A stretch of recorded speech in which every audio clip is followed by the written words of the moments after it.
안녕하십니까. 조세전문 변호사 고성치입니다. 오늘의 주제는 총으로 쏘는 정치보다 송곳으로 찌르는 정치가 더 아프다 라는 내용입니다. 세무사도 겁내하는 세법이기 때문에 이런 상황에서 세무사한테 물어봐도 이거 비과세가 될 것 같아 해가지고 팔았는데, 지금에 와가지고 2년이 지나고 거의 3년이 된 시점에서 2018년에 팔았는데 지금 와가지고 한 5, 6억을 내놔라. 그러니까 가산세만 해도 1.6억이 넘어가지고 지금 낼 돈이 없다 이겁니다. 그렇게 되면은.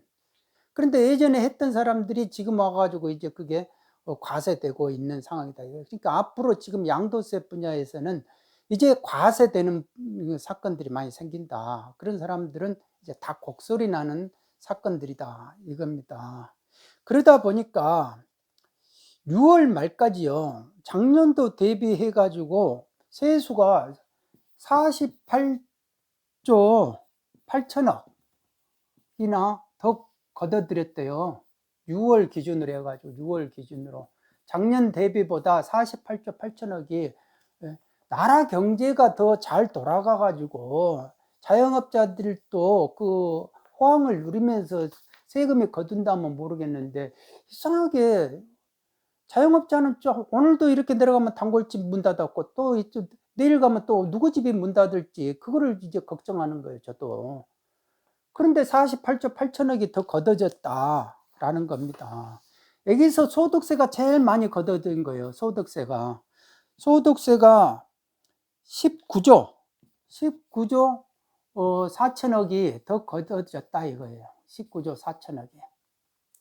그 다음에 법인세가 이게 10조 4천억이 더 거두고, 여기서 제일 문제되는 양도소득세가 이게 얼마를 거둬들였냐면요, 양도소득세로만 7조 3천억이 더 거둬진 거예요.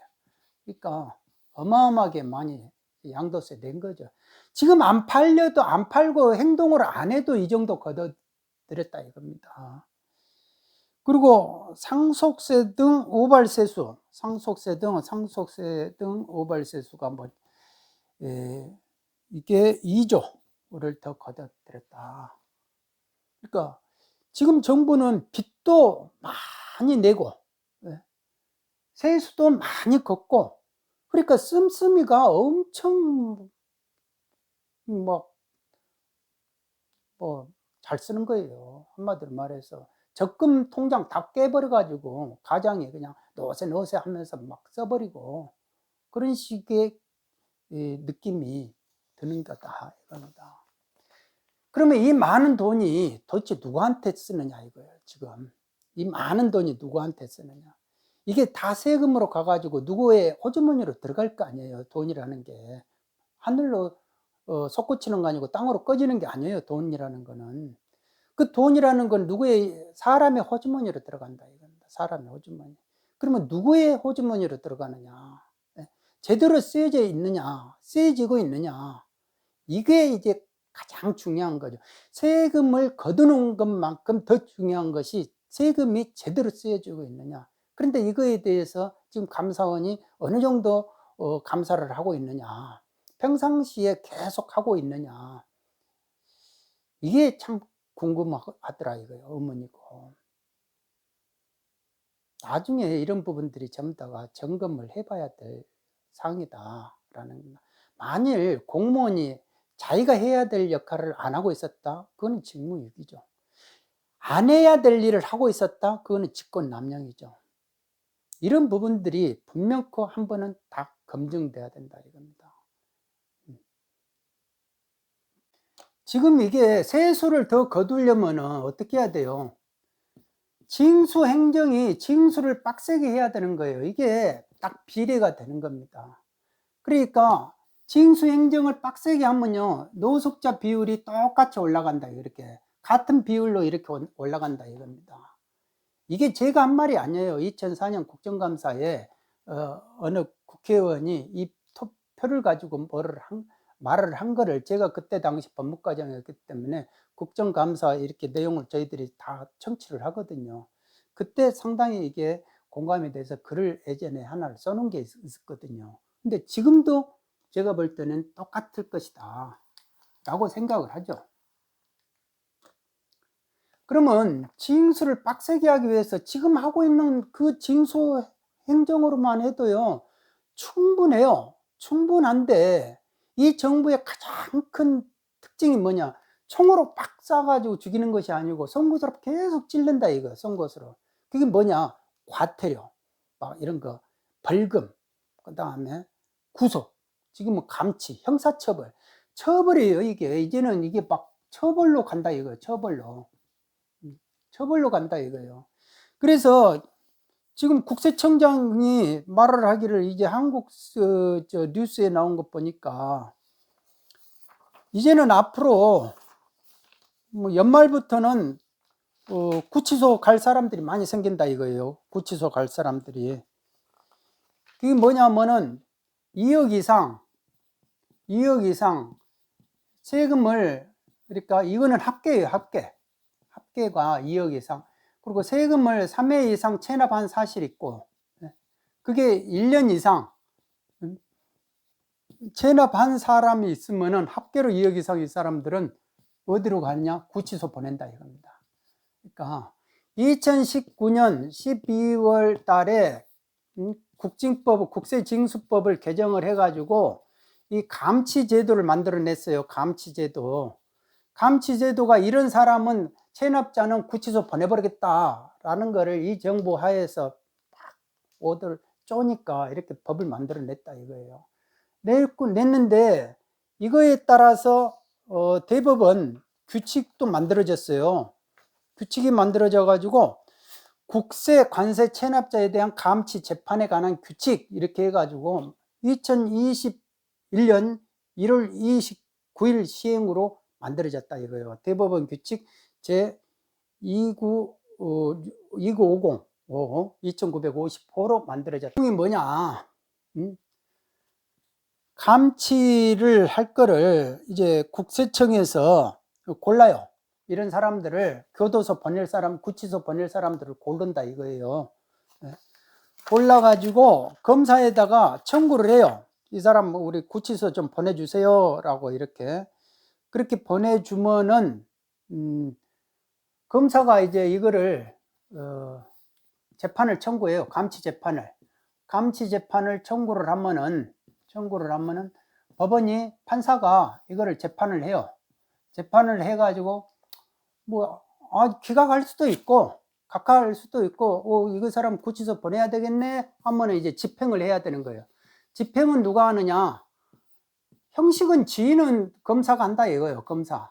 그런데 실제 현장에서 집행은 누가 하느냐? 세무공무원이 한다 이거예요, 세무공무원.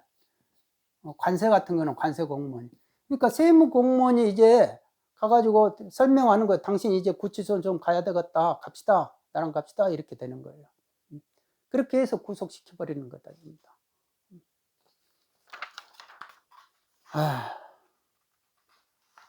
지금 이것만 그런 건 아니죠.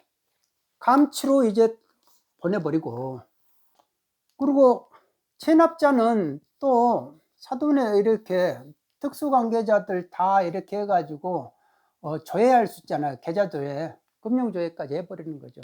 그러니까 저 미운 사람이 한 명 있다 이거. 저 사람하고 관련된 특수관계자 친척들을 찾아가지고 체납자 한 명만 있으면은 돈 간 거 열어본다는 식으로 조회를, 계좌 추적해 볼 수도 있는 거죠, 얼마든지.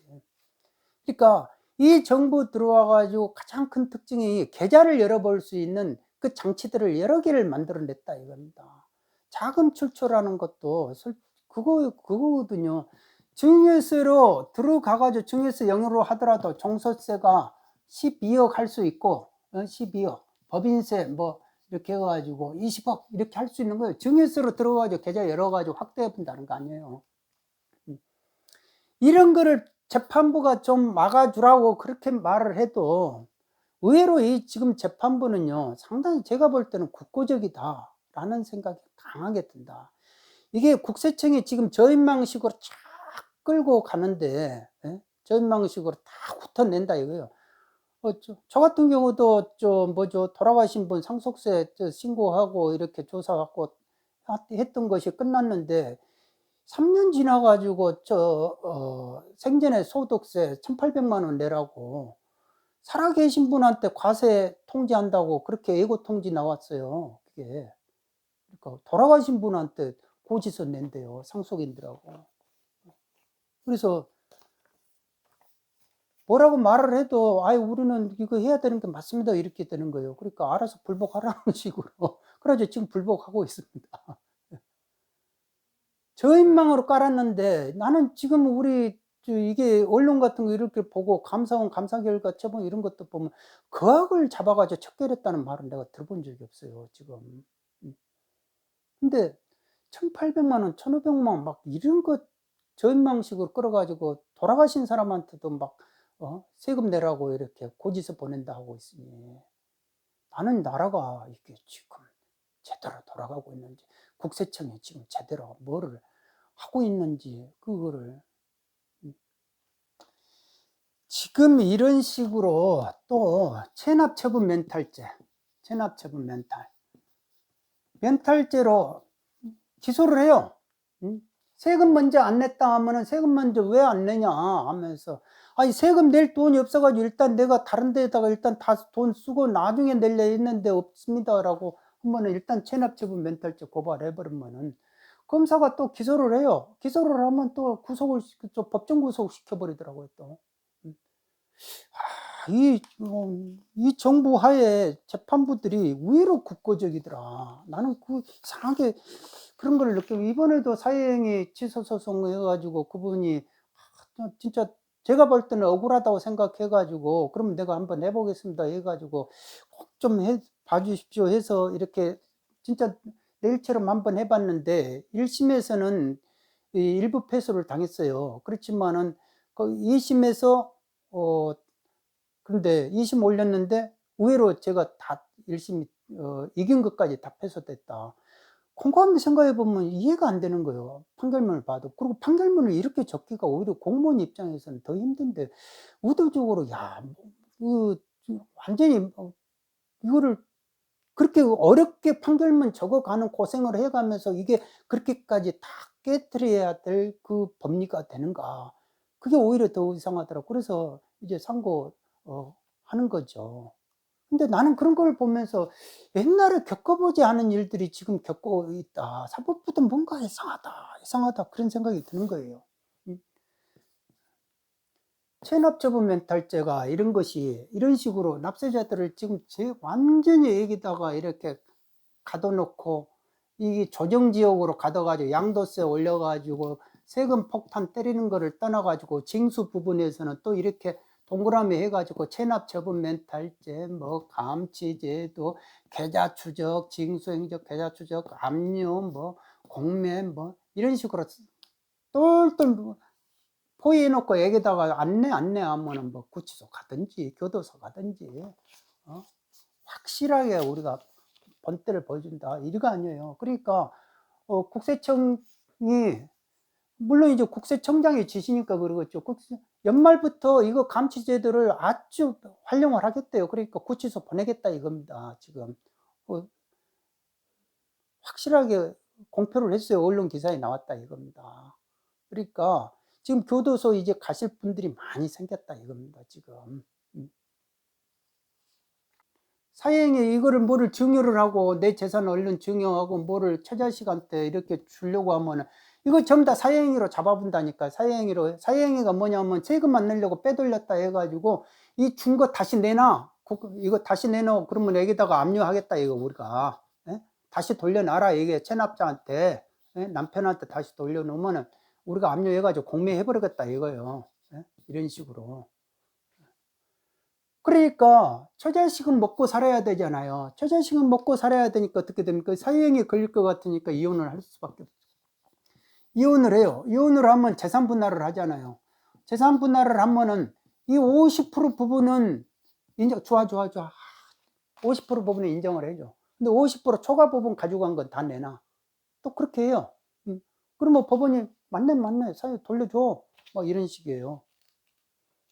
그러니까 저는 항시 하는 말이 경제적인 숫자를 함부로 그렇게 국세징수법이라는 그걸로 막 몰아쳐 가지고 결단 내고 절단 내고 그게 아니다 이거예요. 국세징수법은 징수하게 재산을 빼앗는 그 근거법이 아니고 어려운 사람을 일단 죽이지 말고 살려 가지고 나중에 이게 잘 됐을 때 다시 받아내는 그에 대한 근거법이다 이거예요, 국세징수법의 취지가. 그런데 그거를 막 몰아버리는 그런 근거법으로 활용을 한다 이거 아닙니까?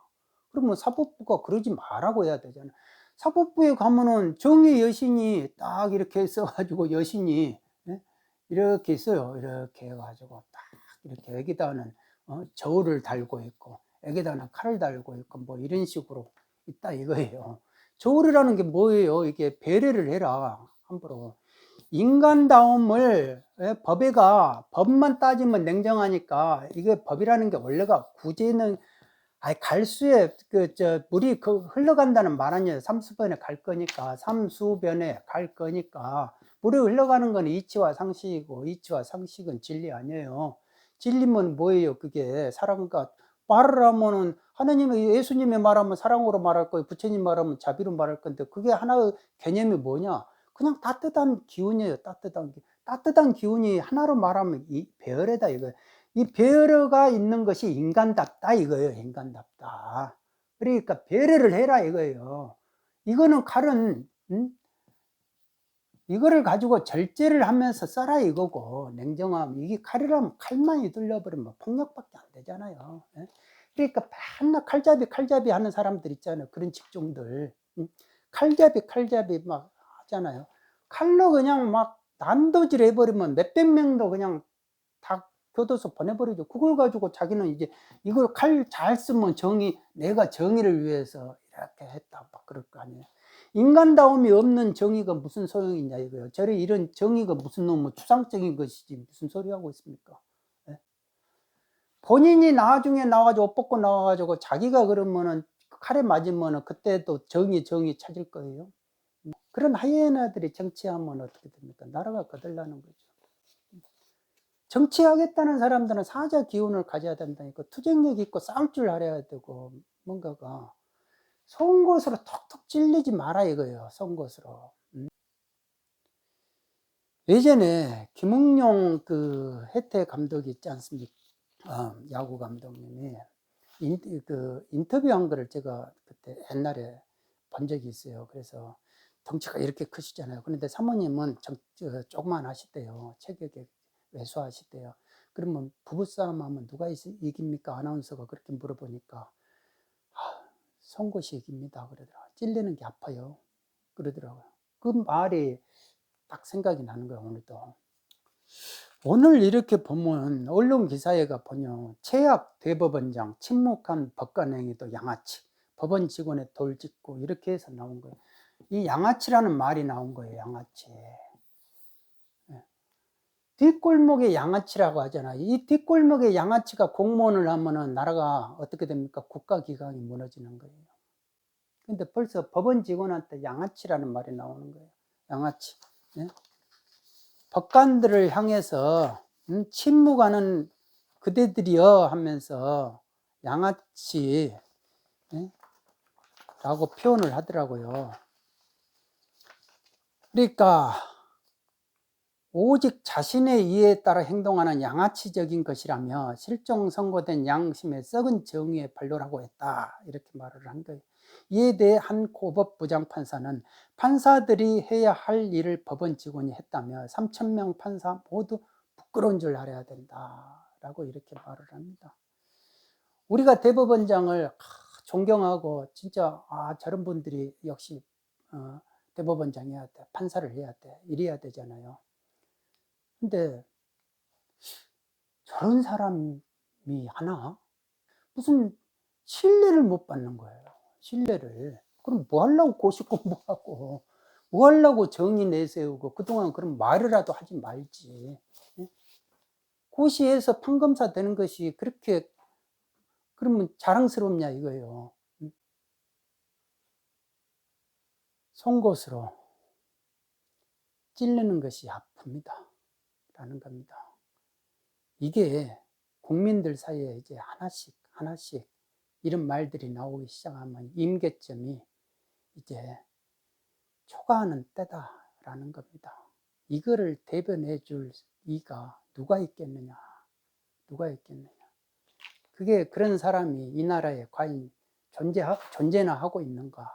그게 국민의 불행이고 그런 거 아닙니까? 이 모난돌이 정 맞는다 이거예요. 그러니까 앞서가는 말이 조랑말이고, 그러니까 튀지를 않는다 이거. 저희들의 모든 국민들의 정서가 지금 무채색인 것 같아요. 함부로 나서지도 않고, 말해야 될 사람이 말도 안 하고.